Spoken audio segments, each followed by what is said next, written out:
shadow to my light. Did you feel us? And all the stars, they fade away. Afraid our aim is out of sight. Wanna see us alive.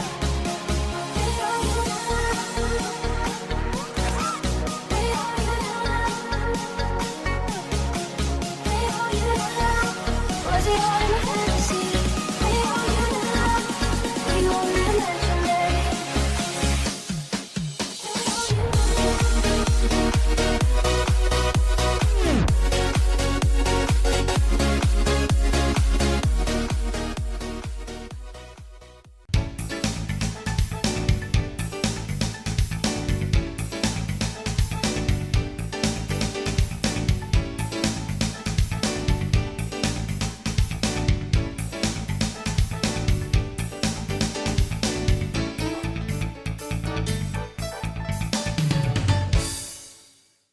E aí, candidato, tudo bem? Estou de volta, professor Yuri na área. Mais um convite da professora Rosana Bastos para estar aqui com vocês da estação do Enem. E hoje para discutir um outro tópico importante da tua prova, que é a parte de circuitos elétricos, a habilidade 5 da tua prova do Enem, que diz assim, ó, dimensionar circuitos elétricos. Bem, candidato, nessa habilidade você precisa entender aí de todas as características de um circuito elétrico. Porém, as características iniciais do circuito, elas vão fazer com que você entenda melhor se você conhecê-las. E a primeira característica que a gente vai estudar sobre circuitos elétricos é a corrente elétrica, é o movimento ordenado das cargas elétricas. Então vamos comigo? Dá uma olhadinha aí no nosso material. Percebe que dentro de um fio condutor, é esse que aparece aí no nosso material, um fio de cobre qualquer, esse fio que se conecta, que você utiliza para conectar os aparelhos elétricos na sua casa, você tem várias cargas ali, ó, que estão em movimento. Yuri, essas cargas estão em movimento ordenado naturalmente? Não. Essas cargas só vão estar em movimento quando elas forem submetidas a uma diferença de potencial. Essa diferença de potencial, essa DDP, essa tensão que a gente pode chamar, vai fazer com que essas cargas se movimentem de um sentido para outro, gerando o movimento ordenado de cargas elétricas. Olha só, você passa a ter todas as cargas se deslocando ali numa direção, em um sentido, e isso faz com que surjam ali esse movimento ordenado das cargas elétricas. Agora, cuidado, candidato, esse movimento ordenado de cargas elétricas é só de elétrons? Não. Ele vai acontecer através de elétrons, de prótons, mas também pode acontecer através de íons. Agora, é claro, candidato, o movimento de prótons não é uma coisa tão simples. Você sabe que o próton ele está ali intimamente ligado no núcleo, juntamente com o nêutron, então é mais fácil dar movimentos aí aos elétrons e os íons nas soluções, tudo bem? Então, para a gente entender como é que funciona essa corrente elétrica, para medir o valor dessa corrente elétrica, é só você usar a seguinte relação matemática. Ó, olha no nosso material, a corrente elétrica é a razão entre a quantidade de carga dividido pelo tempo. Repara que a carga elétrica ela vai ser medida em coulombs, enquanto que o tempo vai ser medido em segundos. Coulomb por segundo, a gente dá origem a uma nova unidade, chamamos ela de ampere. Esse ampere vai ser representado pelo azinho que você encontra lá no seu equipamento elétrico. Quer ver? Pega lá agora o seu carregador. Quando você pega o seu carregador de celular, você vai identificar algumas características elétricas, como por exemplo, a voltagem. O seu carregador provavelmente é um equipamento bivolt que ele carrega entre 100 e 240 volts. Está escrito aí na especificação do carregador? Agora dá uma olhadinha na corrente de entrada ou de saída. Você vai identificar lá, ó, 0,35 amperes ou 0,3 amperes. Yuri, o que é esse ampere? Agora você já sabe, candidato. Essa é a corrente elétrica que está entrando nesse equipamento. E a output é a corrente de saída, é a que está entrando no seu celular. Então, essas correntes são medidas em amperes. Tudo bem, candidato? Olha só, a corrente, quando passa pelos corpos, ela gera, a corrente, quando atravessa esses corpos, ela gera alguns fenômenos, alguns efeitos. E agora vamos estudar os efeitos da corrente elétrica. Então, o nosso primeiro efeito da corrente elétrica é chamado de efeito Joule. Dá uma olhadinha no nosso material aqui. Olha só, o efeito Joule aí, o efeito da corrente elétrica, esse efeito Joule que aparece, é o efeito do aquecimento. Quando a corrente é atravessada, quando a corrente atravessa um segmento de um fio, um pedaço de um equipamento, Quando essa corrente atravessa, ela acaba gerando aquecimento nesse material. E aí, esse aquecimento é o efeito Joule da corrente. Você vai ver, por exemplo, alguns equipamentos que têm como missão aquecer. Por exemplo, os resistores. Esses resistores são utilizados de maneira benéfica, utilizam o efeito da corrente de maneira benéfica, como, por exemplo, o secador de cabelo, a chapinha, o chuveiro elétrico. Todos esses equipamentos transformam a energia elétrica em energia térmica. E isso causa um benefício para a gente. Agora, o seu celular, ele tem por objetivo o aquecimento? Não, né? Você não vai fritar um ovo com o seu celular, se bem que alguns, né, esquentam de uma maneira. Bem, mas esse aquecimento identifica para você que a corrente que está passando por ele é alta e isso está gerando um efeito Joule muito grande. Ou seja, candidato, está havendo um desperdício de energia para aquele equipamento, porque ele não tem como objetivo transformar a energia em energia térmica.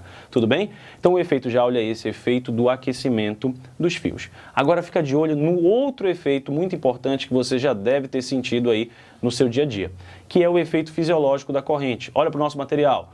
Quando a corrente passa através dos sistemas vivos, ou seja, através do corpo humano, você tem um efeito fisiológico chamado de choque elétrico. Yuri, o que o choque elétrico faz com a gente? Bem, quando a corrente passa pelo nosso sistema, ele gera contrações musculares. Essas contrações musculares, elas podem ser, de maneira geral, no nosso corpo, positivas, né? Quando essa corrente passa através dos corpos, dos sistemas, você vai perceber um certo choque elétrico. Esse choque elétrico é o nosso efeito fisiológico, que é a contração muscular. Quando a corrente passa pela sua mão, pelo seu corpo, você gera uma contração muscular, a sua musculatura reage.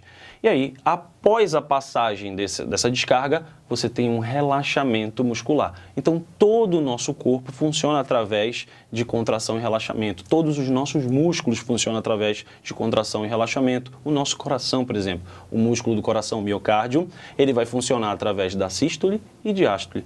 Essa contração e relaxamento tem a ver com as cargas elétricas que passam pelo nosso corpo. Yuri, peraí, deixa eu ver se eu estou entendendo.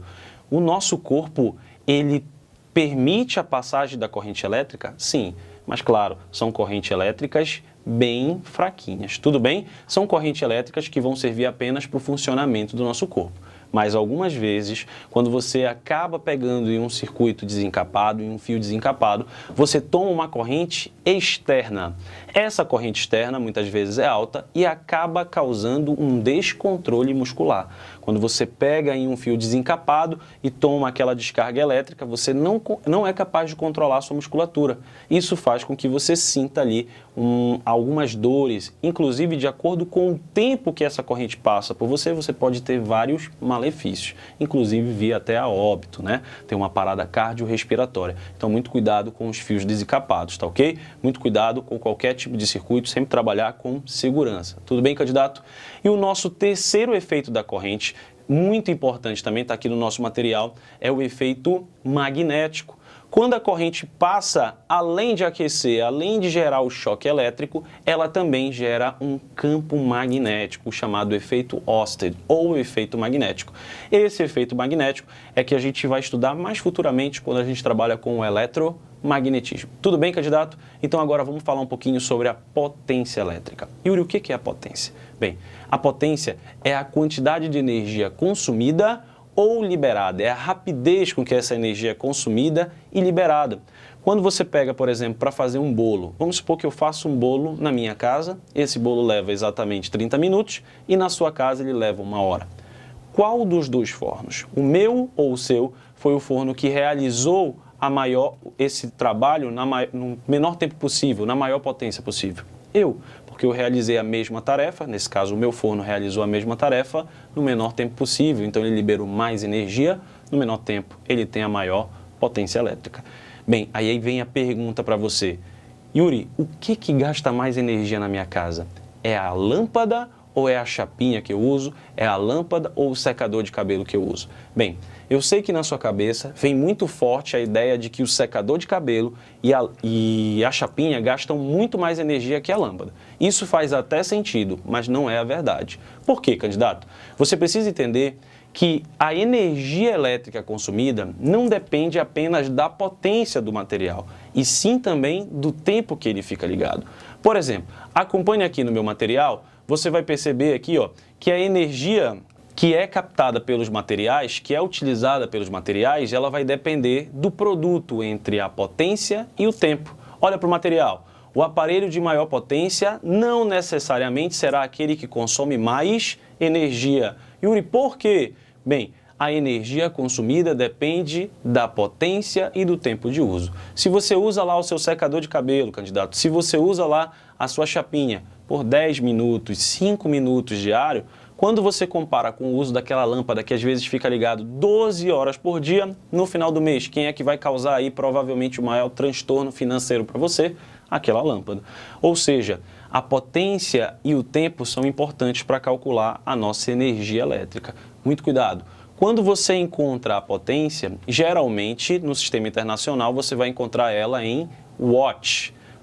E o tempo você encontra ele em segundo. Mas quando você olha a sua continha de luz lá, não está watt nem segundo. Está quilowatt-hora, que são unidades posteriores à unidade watt-segundo. Yuri, o que é um quilowatt-hora? Olha só, o quilowatt-hora é uma unidade proporcional. O watt vai se transformar em kilowatt, ou seja, 1 kilowatt são 1000 watts, como está aqui no nosso material, e essa hora são 3.600 segundos. Quando a gente faz esses produtos, você encontra aí o valor proporcional de 1 kWh. Então, candidato, 1 kWh é diferente do meu watt segundo que a gente acharia lá. Tudo bem? Tranquilo? Então, olha só. Para calcular a energia elétrica do meu sistema, eu preciso saber a potência e o tempo que aquele material fica ligado. Então não esquece, a tendência, quanto maior a corrente elétrica que alimenta o aparelho, maior será a potência consumida por esse aparelho. Tudo bem, candidato? Então essa é uma das maneiras da gente calcular a energia elétrica nas nossas residências. Você precisa saber aí das questões de corrente, dos efeitos. Espero que você tenha entendido, espero ter ajudado um pouquinho vocês aí em mais essa aula. É isso, queria te agradecer mais uma vez pela tua presença aqui, pelo teu tempo, eu sei que isso vai ser importante. E agradecer, é claro, a professora Rosana, que me fez o convite para estar aqui presente, junto com vocês na Estação Enem. Até uma próxima aula, boa prova, bons estudos, tudo de bom. Tchau, tchau, candidato. Pronto, amigos, eu não falei que essa aula ia ser maravilhosa? Professor Yuri Mendes, muito obrigada por você ter comparecido aqui no nosso Estação Enem. Muito obrigada de verdade. A gente agradece em nome dos meus filhos, dos meus telespectadores do Estação Enem, em nome de todo o grupo Rosana Bastos.